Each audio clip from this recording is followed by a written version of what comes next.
નમસ્કાર મિત્રો, અમારી યુટ્યુબ ચેનલમાં તમારું હાર્દિક સ્વાગત છે। જો અમારી ચેનલમાં નવા હો તો લાઈક, શેર, સબસ્ક્રાઈબ જરૂર કરી દેજો। તો આજે આપણે એક સરસ મજાની કહાની વિશે જાણીશું। તો ચાલો આપણે શરૂ કરીએ આજની આ કહાની। પૂરી સાંભળવા નમ્ર વિનંતી। દાન આપતી વખતે ડાબો આપે અને જમણો ન જાણે તેવી રીતે દાન આપવું, અર્થાત દાન ગુપ્ત આપવું જોઈએ। દાન એટલે બીજા માટે પરોપકાર કરવાની વૃત્તિ। આપણે ભવિષ્યમાં સારો અવતાર આવે અથવા આવતા જન્મમાં આપણે સારી યોનિમાં જન્મ થાય કે આપણો મોક્ષની પ્રાપ્તિ માટે દાન આપીએ છીએ। આત્માનું અમરત્વ પ્રાપ્ત થાય અને અંતિમ સમયે પરમાત્મા દેહનો વિલંબ થાય તે માટે દાન આપીએ છીએ। આપણા ધાર્મિક શાસ્ત્રોમાં દાનના 10 પ્રકાર બનાવ્યા છે। સૌ પ્રથમ ગાયનું દાન ઉત્તમ ગણાય છે। ગાય પવિત્ર છે, તેમાં 33 કરોડ દેવતાઓનો વાસ છે। ગાયનું દાન આપવાથી આપણે વૈતરણી નદી પાર કરી જઈએ છીએ એવું શાસ્ત્રોમાં કહ્યું છે। ગાયો માટે શાસ્ત્રોમાં એવું કહ્યું છે કે ગાયો મારી આગળ રહો, ગાયો મારી બાજુમાં રહો, ગાયો મારા હૃદયમાં વસો, હું ગાયની વચ્ચે રહું। ગાયોના અંગોમાં 14 ભુવનો રહ્યા છે। આ લોકમાં અને પરલોકમાં ગાયો આપણી સાથે રહે। આદિતિ દેવ માતા ગાય અને વેદ માતા પણ ગાય છે। વેદ માતા ગાય રૂપે રહેલી દેવી, મારા પાપોને હરી લો।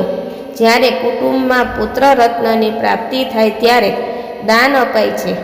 નંદ બાવાએ શ્રી કૃષ્ણનો જન્મ થયો ત્યારે કરોડો ગાયોનું દાન કરેલું।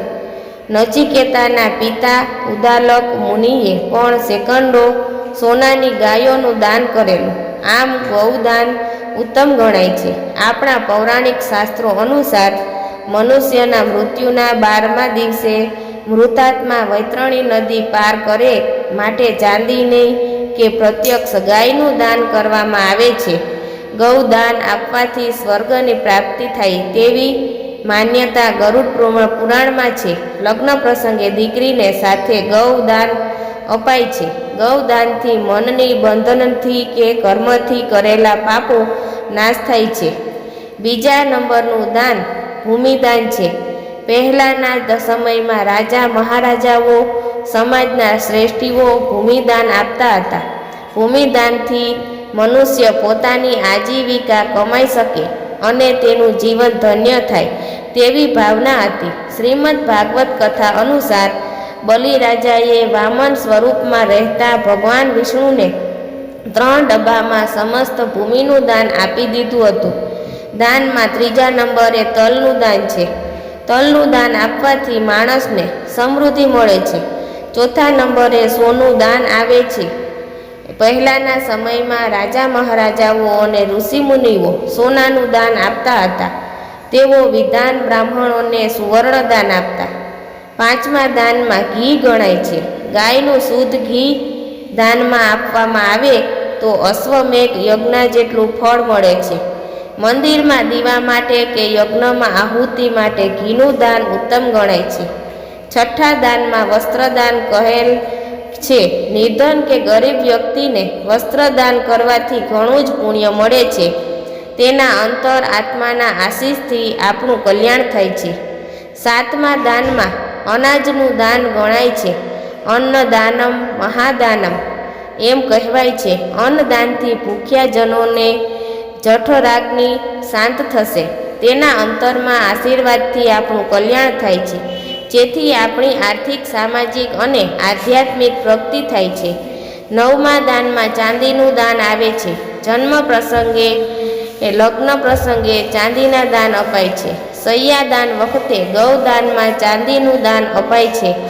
10મું દાન મીઠાનું છે। આપણે મંદિરમાં કે બ્રાહ્મણને સીધું આપીએ ત્યારે તેમાં લવણ એટલું મીઠું ન હોય તે દાન અપૂર્ણ ગણાય છે।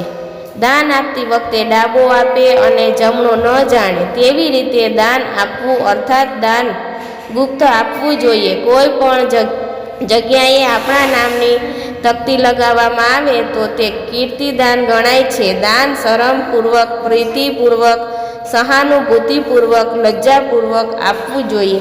અર્થાત દાન લેનાર વ્યક્તિ તેનો ઉપયોગ કરે તે ધ્યાનમાં રાખ્યા વગર દાન આપવું જોઈએ. દાનમાં પરોપકારની ભાવના રહેલી. પરોપકાર માટે સૂર્ય પ્રકાશે છે. પરોપકાર માટે નદીઓ વહે છે. પરોપકાર માટે વાદળો પાણી આપે છે. પરોપકાર માટે વૃક્ષો ફળ આપે છે. માટે હંમેશા પરોપકાર કરવો જોઈએ. મહાભારતમાં જ્યારે ગુરુ દ્રોણે એકલવ્ય પાસે ગુરુ દક્ષિણા માગી ત્યારે તેને પોતાના જમણા હાથનો અંગૂઠો દાનમાં આપેલો. તેથી શ્રેષ્ઠ શિષ્ય તરીકેની છાપ તેના ગુરુમાં પડી. દાન આપવાની વાતમાં કર્ણ શ્રેષ્ઠ દાનવીર હતો. ભગવાન શ્રી કૃષ્ણએ અર્જુનને શ્રેષ્ઠ ધનુર્ધર બનાવવા માટે તથા કર્ણને પરાજિત કરવા માટે ભગવાન ઇન્દ્રને કર્ણ પાસે દાન લેવા મોકલ્યા હતા. કર્ણ જગતમાં શ્રેષ્ઠ દાનવીર હતો.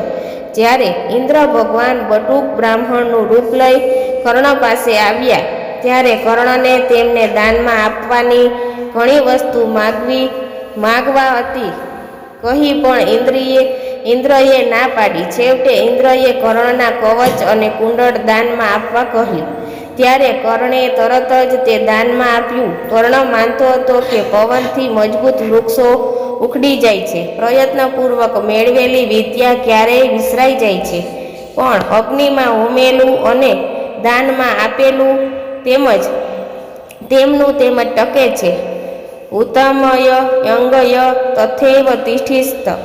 આજના આધુનિક યુગમાં અંગદાન શ્રેષ્ઠ ગણાય છે. માણસના મૃત્યુ પછી તેના અંગોનું દાન કરવું જોઈએ જેથી બીજાને નવું જીવન મળે. નેત્રનું દાન, હૃદયનું દાન તથા કિડનીનું દાન ઉત્તમ ગણાય છે. દાનમાં આપનાર અને દાન લેનાર બંનેનું કલ્યાણ થાય છે.